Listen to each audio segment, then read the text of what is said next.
I'm playing Shylock. So he is a moneylender in Venice. He's also a father, and he's quite playful.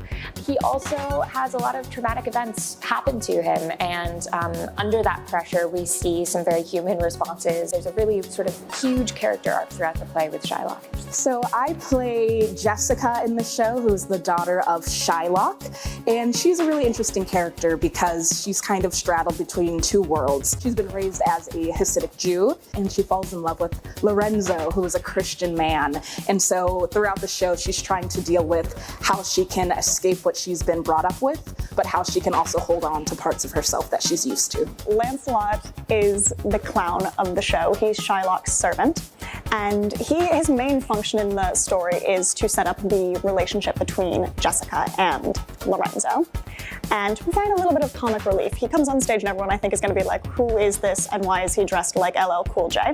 So I'm playing Lorenzo.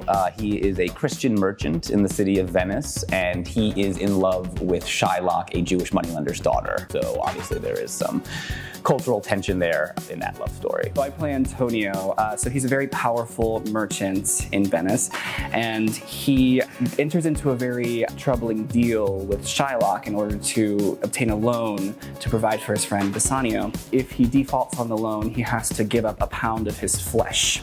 So that is the kind of impetus for the drama of the play. My character Graziano is one of the few characters that says what he's actually thinking, and he has no filter. He's the person of the people. He's always trying to make his friends feel good, even though he may have to be annoying at times, and he just loves the situation to be as cohesive and as friendly as possible. And then Portia, the character I play throughout most of the show.